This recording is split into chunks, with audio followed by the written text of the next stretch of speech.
that. Let's go ahead and begin with that, sir. Would you stand?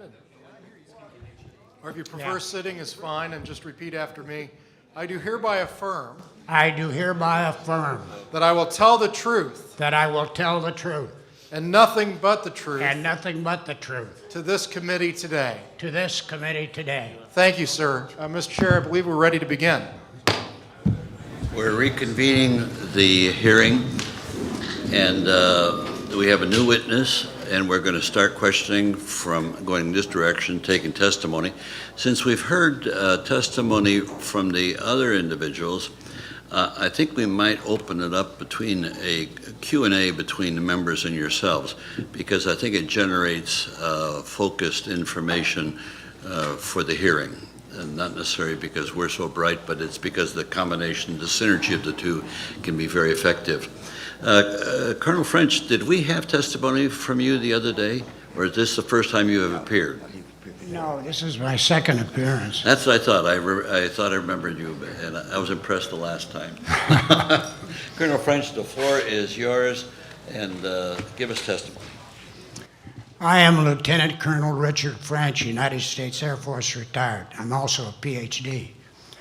I was assigned to the 614th Tactical Fighter Squadron in Alexandria, Louisiana at England Air Force Base. I was sent to Alamogordo, New Mexico to accomplish my annual refresher course in the altitude chamber. While there, I learned of an accident a few miles away from Alamogordo, away from Alamogordo in the direction of the White Sands. A short time later, I witnessed the takeoff of a prototype of a fighter aircraft that I neither recognized or knew what it, had no idea what it was. Anyway, the aircraft took off at a very high rate of speed and fired a rocket. The rocket was basically 5 inches in diameter and about 6 feet long, about the same size as some of the modern anti-aircraft aerial rockets, air-to-air aerial rockets. Afterward, I was asked to review some of the items that were picked up from the crash site. There was an unknown number of humanoids either killed or injured. The parts of the casualties were taken to base operations at Holloman Air Force Base. The only parts of the craft that I was allowed to see had markings that appeared to be Arabic or some language I didn't understand. Later, I learned the parts and the casualties were transported to Wright-Patterson Air Force Base and turned over to the Foreign Technology Division, under which is run by Colonel Paul Sleeper.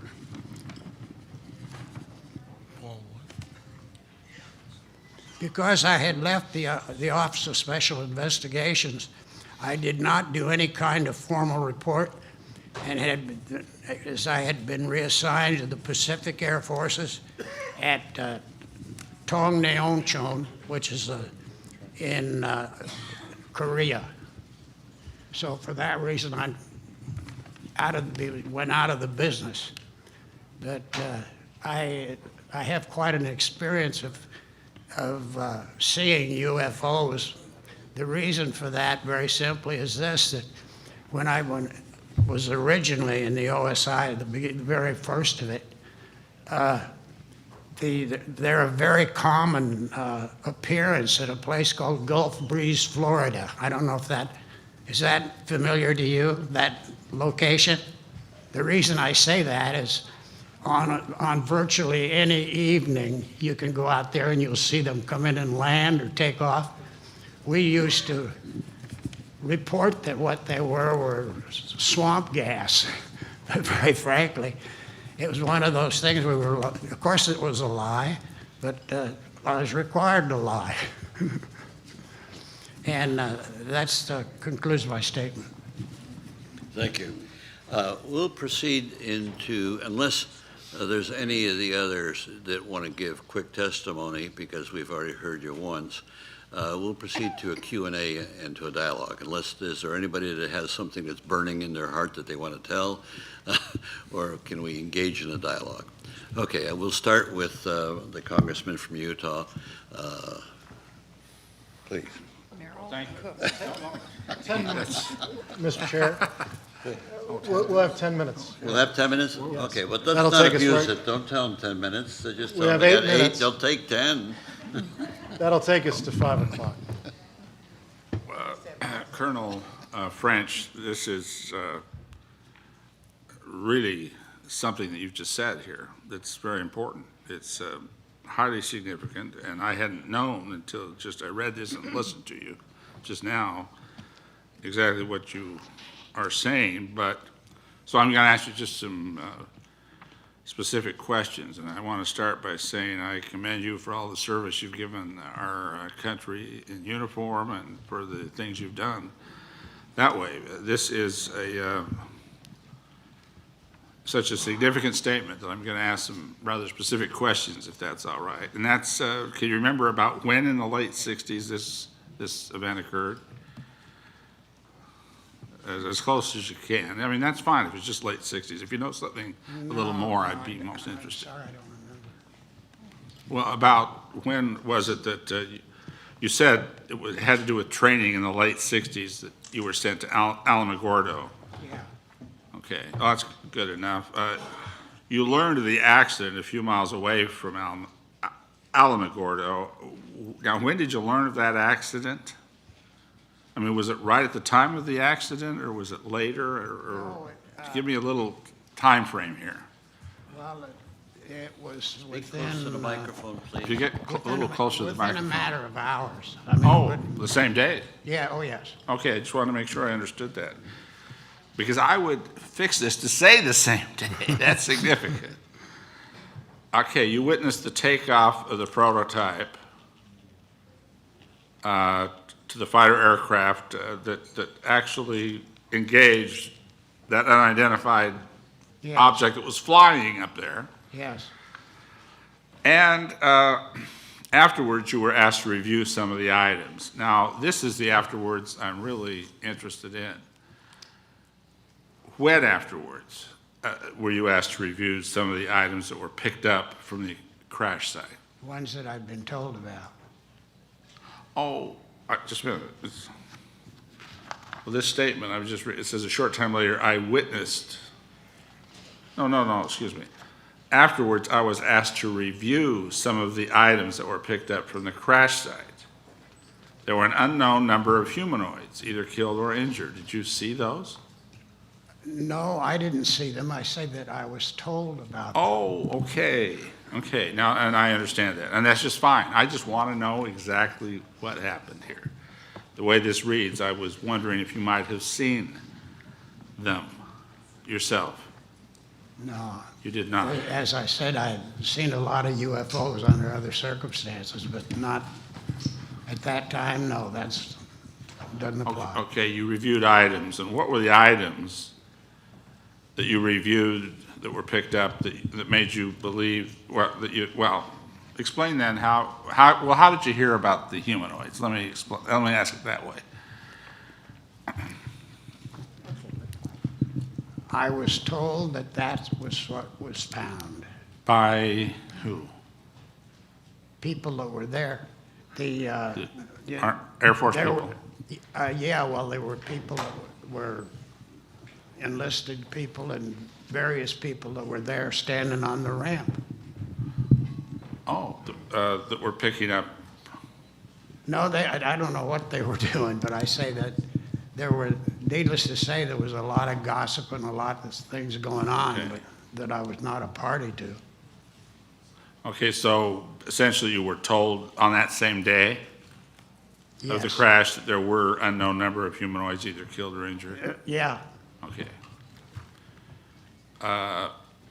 Did you see, or did somebody just tell you that the parts and casualties were taken to base operations? No, for instance, one of the people that I saw that I am certain would have seen it would happen to be a nurse that was in uniform. It was in uniform at the time. Okay. She told you right then? No, I say she would have known, but Oh, I'm she sorry. wouldn't talk to me. Oh, okay. Well, you can only I find had out to s- I had something to if say- somebody either tells you or shows I you. had a natural or- curiosity as to what was happening, but they were very close-mouthed, very secretive about everything. Okay, and you had learned that parts and casualties were transported to Wright-Patterson Air Force Base. Again, I'd be most interested to know where you learned that, or how you learned it, or the circumstances of learning it. Well, later on, I had a very close friend who was a full colonel, and who happened, Paul Sleeper was a very good friend of his. And he and I discussed that a little bit, and he said, yes, that's where the parts went. But he was full colonel, Dr. George Christoph. Dr. George Christoph told you that Yes. at that same time, essentially? That same year, at least? Well, it's later, but I don't remember exactly how much later. Okay. Maybe after he had been through with his whatever non-disclosure he had to take care of. Okay, well, let me just turn back a little bit to Stanton Friedman and anybody that might want to answer any of these questions. What evidence do we have since 47, certainly in the 60s or at the time of this Alan McGordo incident or anything, of what is the evidence that we have that's as solid as we have? What is the most solid evidence of the humanoid parts and so on that somebody told Colonel French about? Can we get to a direct person that might have said something either to Colonel French or anybody else about Alan McGordo or anything that has to do with humanoids? Let's get into that. I want to know the best evidence there is out there today. We've got lots of good Not- abduction stories. Now, there might be things being withheld. That's not, and I understand all that. I just want to know, and that might be the fault of the Army, and that might be why we don't know. But I'm interested in what we absolutely do know about humanoids, even if, Testimony from people who have been abducted is as close as you get. I mean, well, who's saying that? Okay, well, give me the there's a names. book out there, Captured, the Betty and Barney Hill UFO Experience. It's about two people who were abducted. They were carefully investigated by Dr. Benjamin Simon, a psychiatrist who ran a hospital for 3,000 shell-shock war veterans. He says the emotional upheaval in their voices as he had 10 sessions with each of them was as strong as that in any of the war veterans that he had dealt with PTSD. He's in the Army movie about PTSD. He knows that field, doesn't know flying saucers.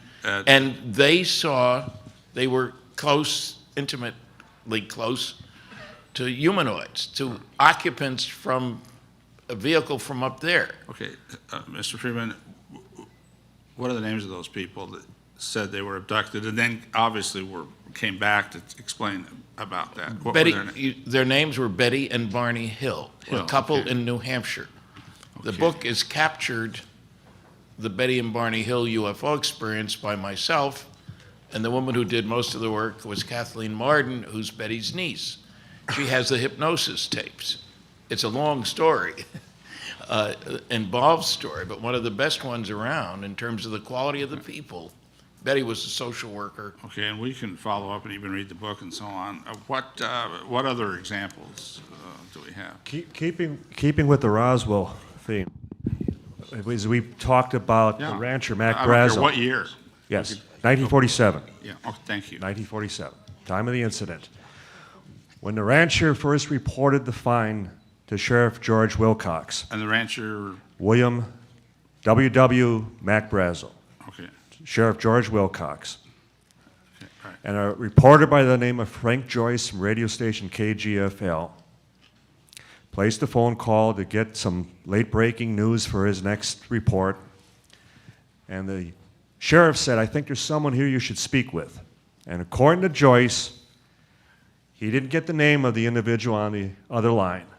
But at first he was quite angry. He was upset about the fact, as described earlier, that he had to drive the sheep a couple miles around all this wreckage. Who was responsible? Who was going to come and clean it all up? I'm the supervisor and everything. And then he became more and more somber. And he started talking about it was horrible, you wouldn't believe it. And Joyce finally, what are you talking about? Something else? To which he then would suggest, are you talking about bodies? To which Joyce then suggested, well, you know they're launching those rockets over at White Sands. Maybe they've launched an animal. Maybe they're sending monkeys up in those rockets. To which Brazel fired back, they weren't any monkeys, they weren't human. They were human. They weren't human. Oh, they were not? They weren't human. Okay, want to make sure Now, I got that. since then, Brazel's own granddaughter, Fawn Fritz, has described to us that she overheard her grandfather also make the remark about the poor, unfortunate creatures. We've also talked to young ranch boys at that time, Dee Proctor and Sidney Jack Wright, who were supposedly with Brazel when he would discover a couple of bodies a few miles from the debris field at another location. At Frankie Row.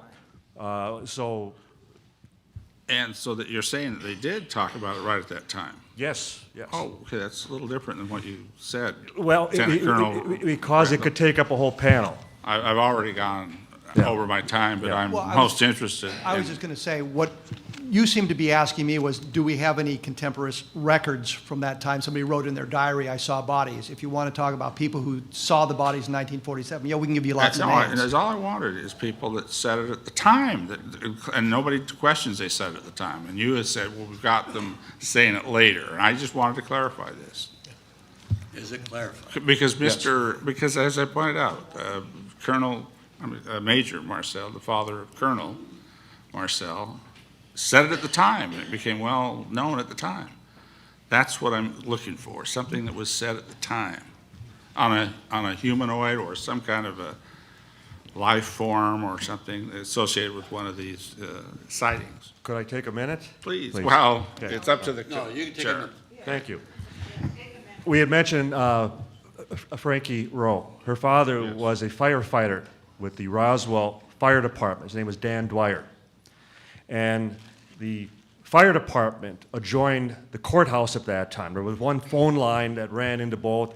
You couldn't report an incident to one without both hearing about it. So there was the report of a crash north of town. There was a talk about something that had gone down north of town. And the fire department investigated it. They went to check it out. According to Frankie Rowe, who is still alive, that when her father returned, the military already was securing the site, but that he described that they had seen the bodies. And it was later, whether it was that evening or shortly thereafter, they were visited by the military, by a military officer and a number of other MPs. And they were very sternly warned about not talking about this. Thank you, Mr. Chair. I'd like to hear from, again, any one of you that want to talk about this.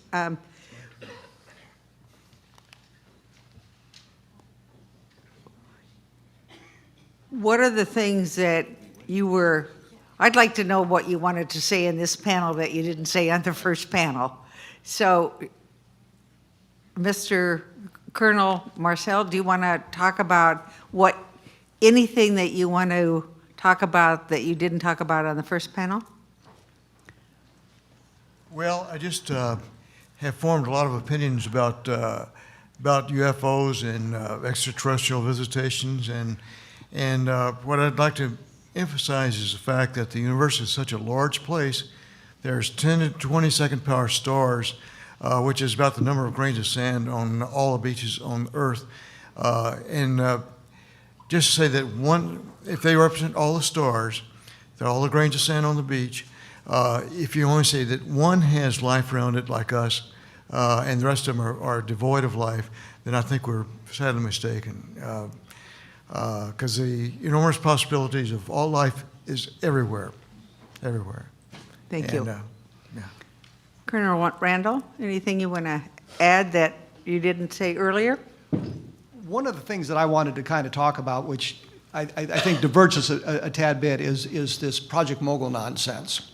And the Okay. Air Force explanation that Project Mogul explains it all, that Project Mogul was highly classified, and that's why the officers at Roswell were unable to identify the wreckage when they saw it. But it turns out Project Mogul was, although it was highly classified, the purpose, the equipment and the experiments being carried out in New Mexico was not classified. They were mentioned in the newspaper on July 10th as an explanation for what was found at Roswell. Charles Moore, who was one of the scientists on Project Mogul, had said that it was so highly classified they didn't even know the name. Yet if you review Dr. Crary's diary from 1947, what you see is the name Mogul appearing periodically in it. The Air Force has used this as the cover. They said originally in 1947 it was a weather balloon. Then they said, well, we lied about that. It wasn't a weather balloon. And then they gave us another one. Another weather balloon as an explanation. And that seems to have set in now after the last 10 years with the media that, well, Roswell's explained as a weather balloon. And the answer is they can't even point to a flight of these balloons that has not been identified as such. So the Project Mogul explanation simply doesn't work. We looked at, and I say we, Don and Stan and I, have looked for alternative explanations for the Roswell case. We went to White Sands Missile Range to see if there was a missile launch that would account for the debris found on the Brazel Ranch. We went to the archives in Alamogordo on the space program to see if they were launching any kind of creatures, whether they were mice or mayflies or chimpanzees, that would account for the wreckage, and we could find absolutely nothing. I had always said if we could find an explanation for this, maybe they had tested an astronaut in 1947 and he was killed in the test, and if we could find something like that, we could write a best-selling books about it and make a lot of money. But we could find nothing that explains the Roswell wreckage. When you account for all the testimony, all the people who were involved, what they told us, the limited documentation we have, but when you look at all of that together, none of the explanations offered explains it in terrestrial terms. Yes, Mr. Friedman. Another point that should be made is that I contacted somebody who looked at the newspaper in Alamogordo, which is right next to Holloman Air Force Base. And it turns out they staged the launch of a radar reflector weather balloon combination. On July 10th. The newspaper, July 10th. Yes. And Fantasy of Flying Disc Explained Here was the headline. And they showed a picture of one of these balloon trains. And it just doesn't fit. If you look at the facts about what they launched and what was observed, they don't match. They don't match at all. But the fact that they went to the trouble of staging a launch tells you something was very important. Why bother? You know, if it's just a dumb old weather balloon, who cares? Right. It makes no sense. So they went to a lot of trouble to try to cover it up. And when Cavett, the CIC man, comes up with this real crazy story that he knew it was a balloon right away, it only covered an area 20 feet in diameter, even though the newspaper said 200, mind you, fit in one car, nothing to it. If that's all there had been, the rancher would have brought in his wreckage in his little truck. Right. There would have been no reason for Jesse Marcel and Captain Cavett to follow him all the way out in the middle of nowhere. There's a lot of nowhere in New Mexico. Right, which is, And they stayed overnight. They had their sleeping bags.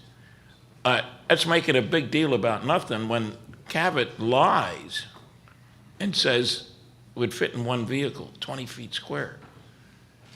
But the New York Times didn't comment about it. Everybody carried that explanation. So one of the things we're dealing with here is a failure of the press to ask even the obvious questions. You know, the colonel, the head of the 509th can't identify a weather balloon? These guys had fought in the Pacific. They weren't right off the training base. Jesse Marcel couldn't identify a weather balloon. They got away with it. And so, but this is in the 90s, mind you. So the press is still not doing this job. I can understand in 47. We just fought a great war. You know, you believe the government. Didn't everybody believe the government back then? But in 97, that they could get away with this, it really bugs me. And a little inside story. I'm waiting. They have reissued, Cosimo Publishers has reissued those 2 volumes of the Roswell report. The second one was Case Closed. The first one said they were not going to say anything more. 3 years later, this is the second one. On the top, it says, with the new introduction by nuclear physicist Stanton Friedman, author of Crash at Corona, the definitive study of the Roswell incident. I'm waiting for somebody in the Air Force, because my comments are very strong about lies by the Air Force in this report. I'm waiting for somebody to say, hey, look what he said about us. If I don't make it home, you'll know why. Donald? In keeping, as far as even on the CIC, on the Sheridan Cabot theme, as Kevin remembers the numerous times that we actually sat down and met with then Lieutenant Colonel Sheridan Cabot, he and his wife Mary, whether in their home up in Sequim, Washington, or their winter home in Sierra Vista. Promoted to Lieutenant Colonel? Yes. No, Yeah, he retired Lieutenant Colonel. And the very first meeting, how we spent the better part of an afternoon, his denying he was even there, that he had yet to even arrive at Roswell. Didn't matter. You're talking about someone else, someone who was there before me. And as we were leaving, he walked us out to the car. And he says to us, boys, I need to know one thing. Should you find anything that should threaten national security, you will keep it to yourselves, won't you? And we looked at one another and, well, yes, Colonel, of course, of course. And we got in the car and we looked at one another and said, he knows, he knows. And then as we would visit and press more and more, and we'd speak with him over the phone and demonstrate not only was he there, but he was involved. And to the point that, well, I went out there, but it wasn't really anything. Well, at one point he even said, well, it could have been a flying saucer, but I wasn't involved, that type of thing. The very last time we met with him, and he and his wife were outside at the car. And I said to him, Colonel, I really have to hand it to you. You've been a man who's kept your oath all these years. You're a true patriot. And he thanked me, and I said, but Colonel, what gives you the right withholding it from my generation, all of us who weren't even there in 1947? You've decided for all of us. And he paused for a moment. He says, I've never thought of it that way before. But I'm still not going to tell you anything. And then his wife, Mary, blurts out, tell the boys about the colonel from the Pentagon who was just here to talk with you. And he turns and gives her this look, this searing look. And it was Colonel Richard Weaver in preparation of the Project Mogul report, to which Colonel Cabot become their lone star witness. And he snaps at us, and yes, and I told him exactly what I'm telling you. I wasn't involved. Well, that's not what's in the Project Mogul report. According to what he told Colonel Weaver, he was the one who immediately identified it as nothing more than this Mogul balloon. And in fact, he kept it to himself. He didn't even bother telling the base commander or Major Marcel, but that he saw that it was nothing more than a weather balloon. So we caught him in a flat lie. He nonetheless is the only witness to this being a Mogul balloon. But as he told us, as he said, as I told Colonel Weaver, I wasn't involved. So who should we believe?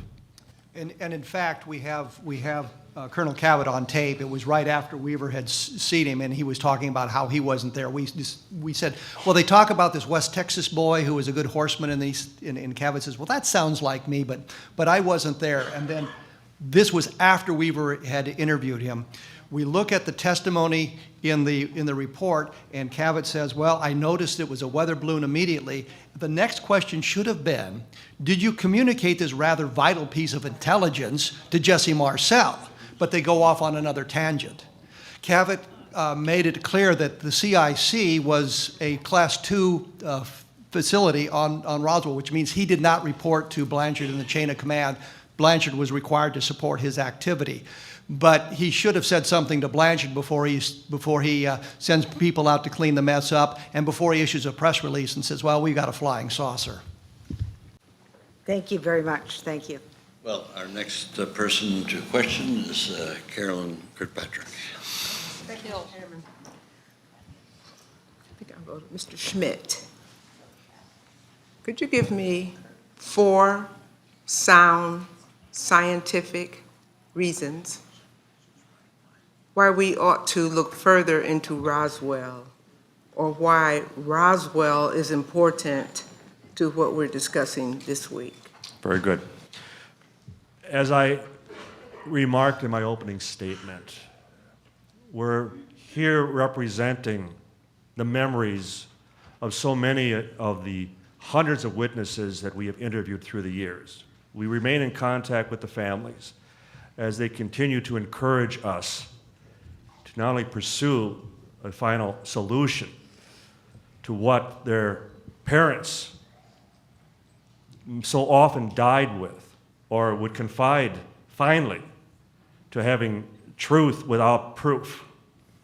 It was one of the problems, as we depicted even in the Roswell movie, that you can swear on a stack of Bibles that this happened, but without the physical proof, just as none of us, we can't prove this. So what we're asking, or what we're certainly asking as far as your counsel, on behalf of those now deceased witnesses, as well as their surviving families, what type of effort on our part, or how would you advise us to even continue the work of the late Congressman Stephen Schiff in pushing for a disclosure of the file, an opening of the Roswell file once and for all? We don't want to see Project Mogul. We know all about Project Mogul, and it does not address the eyewitness testimony. The wooden crash dummies wasn't even that same year. It was 5 years removed. We're talking about sworn affidavits, deathbed declarations, and the support of the families who would at least like to know that their spouses, their husbands, their fathers didn't live a lie, didn't persist in maintaining that this was something extraordinary, this was something beyond any earthly comprehension. The fact that, as I keep hearkening back to your own esteemed colleague, Congressman Schiff, he obviously saw that he was being stonewalled, that there was much more to this. Okay, stop. Give me 3 or 4 specific scientific realities that we know happened at Roswell, in Roswell. It's an historic fact that the United States Army Air Corps announced on July 8th that they had captured a flying saucer. That's not scientific, it's historic. And they acknowledged that Mr. Marcel's father saw particles. Yes, Some people saw it crash. yes. And did you just say the military or our government acknowledged that a flying saucer or something crashed? They put out a press release Okay, that they had that's a good actually one. captured a flying disc, correct. Okay, that's one. 2 would be the fact that for years thereafter, no matter what the second solution to the recovery, the weather balloon, eyewitnesses were still discussing this with their families, still saying that the flying saucer was the correct explanation, even to their deathbeds. The third would be the deathbed testimonies, admissible in a court of law. And what did one or two of them allude to or testify to or say? As I stated earlier, That they saw it, they saw it crashed? They would talk about either guarding, shipping, Okay. crating up, flying out, the remains, the wreckage, handling of the wreckage, Okay. seeing the bodies. All that needs to be on the record. That's why I want you to be specific, and you're doing well. One more, sir? One other thing, if there is one. If there's not, that's okay, you know. Fourth would certainly be flight records, for example. Records as far as outgoing cryptology records from the base. This was one of the things that even Congressman Schiff was pushing for through the General Accounting Office for all the records concerning the event. And the GAO, their information received from all branches of the military, specifically the Air Force, was that all the records of the base at Roswell in the summer of 1947 had been mysteriously destroyed. Okay. Now, we don't believe that for a second. No, they're classified. They're over there somewhere. Okay. That's then right. I don't want to lose what we have, our responsibility is So here. those records exist, and we would also ask that, Okay. again, if they Can were to I disclose ask on anything behalf else, of this panel, and others probably too, and you just identified 3 or 4 things just off the top, there might be 10, that would give us something in writing, a page or 2, with listing those, so that we wouldn't have to dig them up. It would help us in our deliberations or whatever recommendation we would make. If the experts can provide, particularly this on Roswell and some of the other things that we heard the last 3 days, and I'm sure the next 2, that would help us make intelligent decisions on what we might get together and try to agree on and try to recommend if we can come to such a point. That would be helpful. let me just, I should, oh, but just, we did mention that during the break, that we should have provided you with a timeline, a breakdown, a principal wit, but It's not too late, though. It's not the too late. fact that if we combine as far as Stan's efforts and our own, we're talking a combination of, we're approaching 100 years of research in Right, I this. understand. And it has become so complicated, so involved, that to just provide even a briefing paper, we would be happy to do that. Okay, and what I'm suggesting is not, you all have the briefing paper, and we'll brief who we want to share this information with. We don't have to have it quite finite like that. We do have to have it in a statement of 2 or 3 sentences that we would understand that we can teach and mobilize and educate others so that we know what we're talking about, and then we would bring you guys in to actually give it to them and give them the detailed information. That's not to mention that you probably shouldn't have some, if it's this important, and I think that it is in terms of what we're here for this week, there ought to be something, a document, something that all you all can come behind and all the research that you've done. You know, something, you know how you're in college and get these primers? It doesn't have to be a big volume. You've got them in a lot of volumes already, just pulling it together. Because of all the work that members of the House and Senate do in this town, it's going to be something like that. It's not going to be a big volume that gets the attention. It's what you say, how you say it, and how concise you can do it. If you'll do that, that'll help us do whatever we're going to finally end up doing and presenting. I forgot that the panel wasn't at my lecture last night where I went into some. Too late. We start at 6 in the morning. We don't do that. You're right. I mean, we really do. And we go from 6 in the morning, contrary to what the newspaper says about all of us. We work very hard. From 6 in the morning to 10 or 11 at night. But I mean, it's all nonstop. But we're very sorry that we couldn't get in. We probably won't be at the ones this evening. But that's not to say that we aren't interested in what you do and what you say. And we That's a have good prepared question. briefing documents in the past when we have responded to the Air Force, for example, regarding Project Mogul. And we would have press conferences. We would have briefing documents to present as far as to the media. Thank you, appreciate it. I yield back, sir. Thank you very much. Congressman, I- Congresswoman Lynn Wilson. He knows my name, thank you.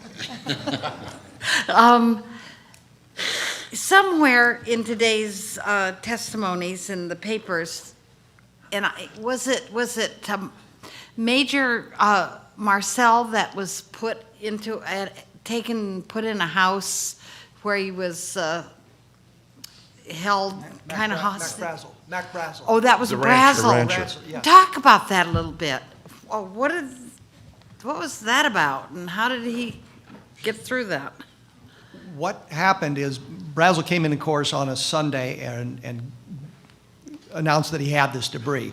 He then led Marcel and Cavett back out to the ranch. They brought the material back to Roswell. He stayed at the ranch. Now, a couple of days later, the radio station owner of KGFL brought Brazel back into town so that they could interview him. They recorded an hour-long interview with him.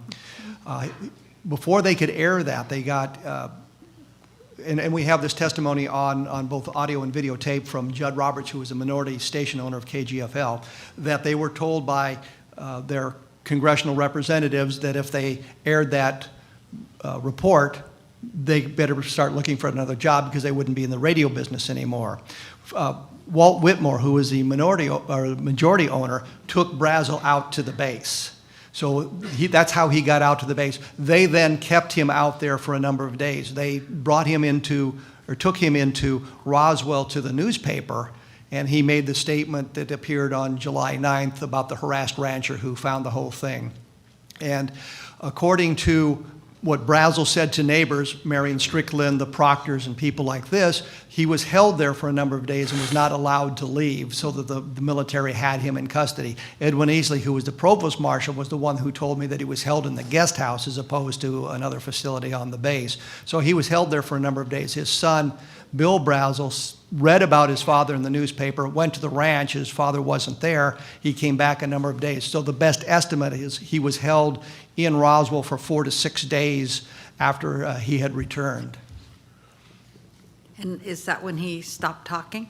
He was told, I always got the impression from talking to Bill Brazel that they merely said to him, well, we would rather you kept this quiet. And Bill said to us, and my father was such a man that if you asked him to do something like that and he gave his word, then that was good enough and he wasn't going to talk about it. So he shared very little with his family about what had happened to him or the neighbors, but he was really annoyed about being held in Roswell for a number of days, and that is what he talked about to the neighbors, and we have a great deal of testimony from those who heard him talking about it. So you're talking about a civilian who is Right. essentially arrested, detained by the Abducted. military Yeah. for 5 to 6 days. Right, right. He was not afforded due process. No. He, your typical 2 phone calls. He was not even allowed to call his own wife to tell her where he was and that he was okay. Yeah, He described how he was kept up all hours of the night, and he was asked the same questions over and over again. So it still comes back to what information, what did he see that was so sensitive that the military saw it in their best interest to keep him under lock and key until they gained his cooperation, and then were assured in their releasing him that he would not say anything further about this. As his son Bill would say to us, it's better you don't know. Don't ask. It's better you don't know. Okay, I really don't have anything else, so thank you. very much. Congressman. Again, thank you all very much for your testimony.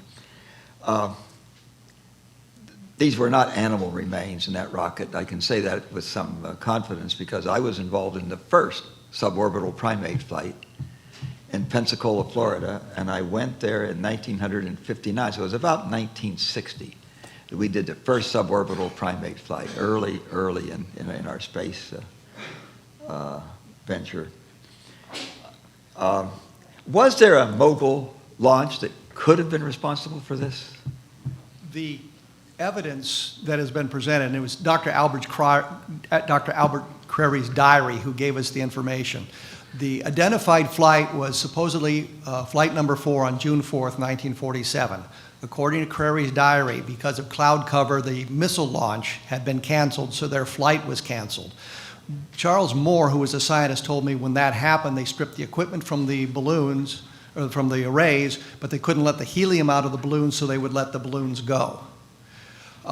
Crary's diary then has a cryptic note about on the same day that we flew Sonoboy up there and couldn't get good reception. So there's some discussion about it. The first recorded flight for Project Mogul was flight number 5. There had been 3 flights in New Jersey prior to them getting to New Mexico. So the documentation is a little bit hinky on that. But according to what Charles Moore had said in a letter that he wrote in 1995, that they didn't file the NOTAM as they were required by the CAA at the time. And I'm sure he did this because we went through the archives. I went to the archives looking for the NOTAMs because I'd like to see how they described the arrays and if there was a NOTAM for the June 4th launch. He said in a 1995 letter that they had not contacted the FAA because they didn't expect this mythical flight to get off the restricted area at White Sands. So even if the flight was launched, it wasn't expected to reach any altitudes, and it wasn't suspected to get off the White Sands missile range, according to him. And I'm sure that he said that simply because that would explain why there was no FAA notification. There is no good documentation that Flight Number 4 ever was launched. There was no good documentation that it reached the Brazil Ranch. There was no good documentation that Brazil was unable to identify the weather balloons. The mogul arrays were just weather balloons, regular weather balloons. It was 15, 20 weather balloons strung together, but it's still weather balloons. Jesse Marcel would have recognized the weather balloons for what they were. Cabot obviously recognized the weather balloons, but the point is simply that had it been a Project Mogul flight, we would have been able to identify it specifically from the testimonies of the witnesses and the documentation available. Why would they need a several-day cleanup if it was a mogul balloon? They wouldn't have if it had been a mogul. Was there, in fact, is that well documented, there was a several-day cleanup with a number of military people? According to the witnesses, the people who were on the debris field cleaning it up, the men who were there that we were able to interview prior to their deaths, some of them on audio tape, some of them on videotape, they spent several days cleaning up the debris on the Brazil Ranch site, yes. Okay. You know, before my dad died, I asked him, would any of the debris still be out there? And he says, no, they vacuumed the place up. That was his words. They vacuumed it up. Okay, really thorough cleanup. Why do we assume that other intelligent life has to look something like us? We don't. Isn't that a little arrogant? We don't. We don't. You're talking about go with the humanoids. flow. You're talking about humanoids. That's what people see. You Oh. go with the flow. Yeah. The data was- says they're 2 arms, 2 legs, a head, and a body. Okay. The guys with 3 arms and 3 legs go to Jupiter, Yeah. for their vacation. Yeah. It's just. On the other hand, it may be that we are somebody's colony, that they seeded us here, a Yeah. penal colony. I'm sure that there boys has. and girls here. I'm sure there are some debunkers who have suggested that if we're seeing humanoids, we're hallucinating because it's perfectly conceivable that other intelligent life could have a different form than we have. But not necessarily. As Dr. Michael Swords, Professor Emeritus at the University of Michigan, Kalamazoo, he's Professor of Natural History, Biologist, has suggested, if we consider biological symmetry, that throughout the universe that there would be a common link, that there would potentially be a resemblance, that they would be humanoid. That's conceivable. That's what conceivable. the evidence shows. It doesn't mean that. It doesn't mean there's Okay. nobody else out there, non-humanoid. Doesn't mean that. In fact, if you take a look at all of the history of UFO sightings when they've reported occupants or creatures from inside, historically, most of them have been humanoid. There are some cases where one of them was described as a hairy jelly bean bag, things like that. But the testimony from the people who've seen creatures from inside the craft normally report a humanoid, maybe taller than us, maybe shorter than us, maybe much more robust, but it's usually a humanoid creature. There are some cases where they're robotic in nature, and in Pascagoula, the fellows there described something that really wasn't much in the way of a humanoid, but resembled Most of them are vaguely humanoid, a yeah. human. I knew Steve Schiff, by the way. I was on the committee. I was there when we had that. I thought it was a hearing. I'm told now that it wasn't a hearing, that it was a briefing. But sometimes it's hard to tell briefings from hearings in your memory. Yeah, I know that he was concerned about this and was pushing to learn something. I mentioned before that there were two two things you could cite that tells you that the Air Force is not being truthful. There are really three. The press release they made, the fact that they sent these people these findings to Wright-Patterson. And the third thing is they were cleaning it up. You know, if it was a weather balloon, none of those things would have happened. Well, the first one, there might have been some confusion, wild confusion, the first one, but the second two, never sent anything to Wright-Patterson, and they never would have cleaned up anything. It'd been a weather balloon. When challenged, how do they explain that? That our witnesses are all lying. That's the only explanation. That's the only explanation. That nothing was ever sent to Wright-Patterson and nothing was ever cleaned up? There's the FBI telex from the FBI Bureau in Dallas, Texas, that went out the very evening, 6:17 p.m., that the weather balloon explanation had just come out from General Ramey's press conference. And it refuted that. Ramey had canceled the continuing flight onto Wright Field. And that stated that based on their telephonic conversation between Wright Field and their FBI office, that this belief was not borne out. In other words, the balloon explanation was not what they've been talking about. It's not what they were hearing. When did they switch from the weather balloon to mogul? In 1994. Ooh, quite a while. Oh, yeah.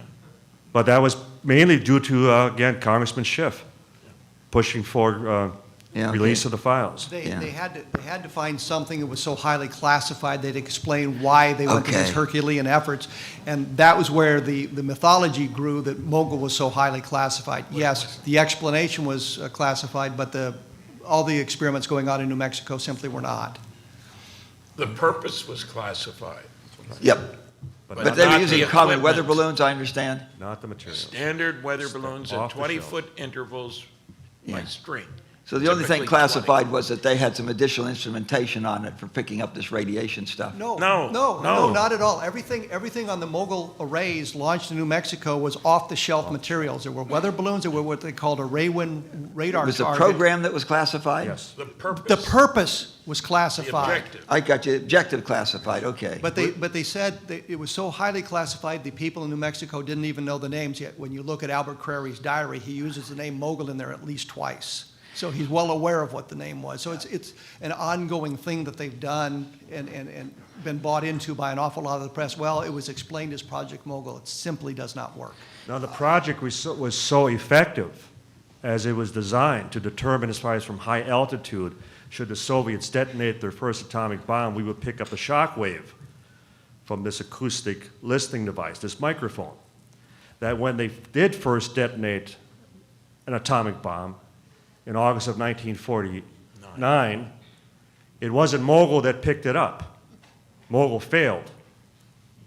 We picked it up as far as due to chatter, talk, and air sampling as far as higher radiation levels. Yeah, by and by they get here. So The winds go around. Yeah. Why would it surprise anybody that we were trying to determine whether the Soviets were detonating a weapon? Why would that surprise people? Why should that be class? I was in the Congress for 20 years. I was on the Armed Services Committee for 20 years. I sat in a very large number of briefings.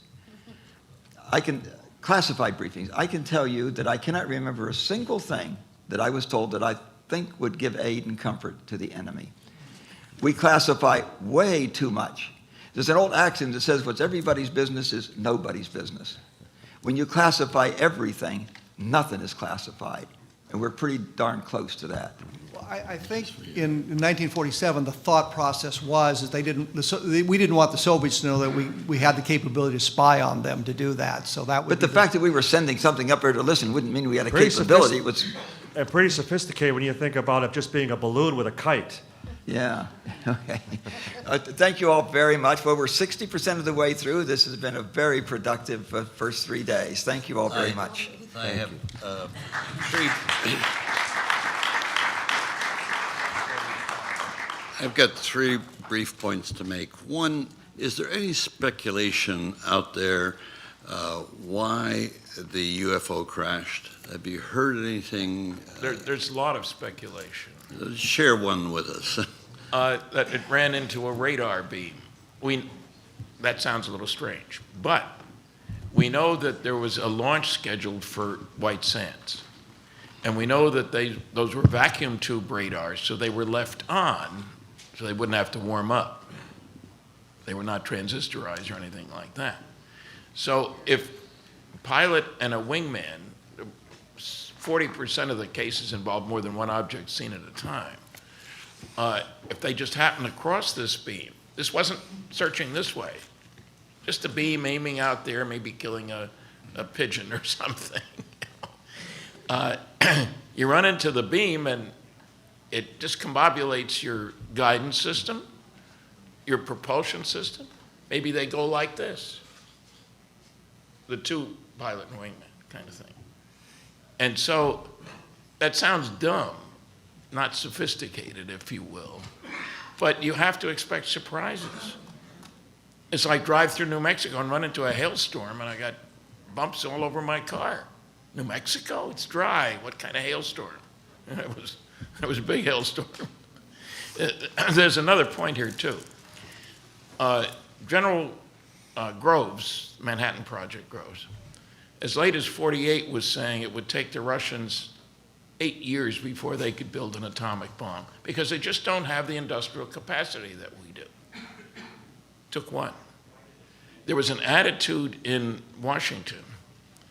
This is a bunch of dumb peasants, not sophisticated. Oh, maybe they got spies here and there, but nothing to it. And so this really shook them up. And also they said, even if they got a bomb, they had no means for delivering it. Casually forgetting that we'd left a B-29 that they then copied and built a bunch of and shocked us when they displayed them in Moscow at their usual dog and pony show.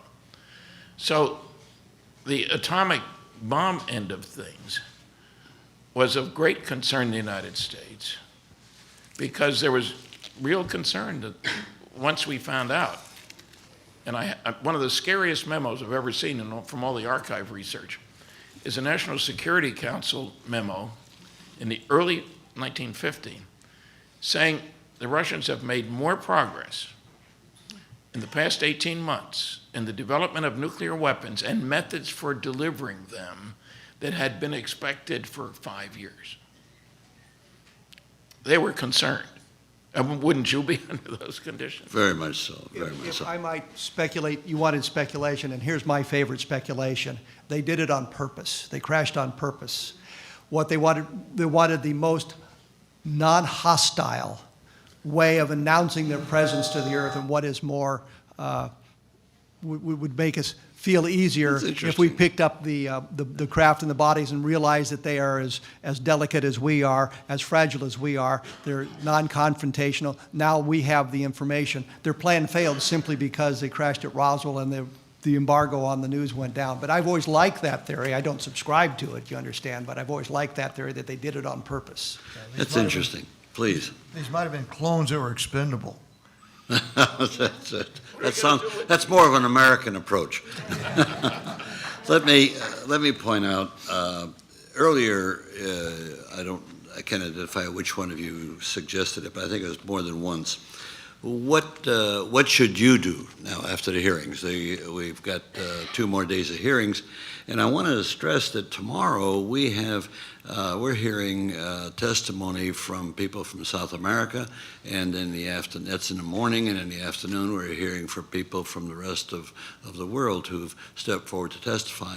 So this is very important. Up till now, it's been pretty much a homegrown American approach, and I think it's much more significant from a world point of view.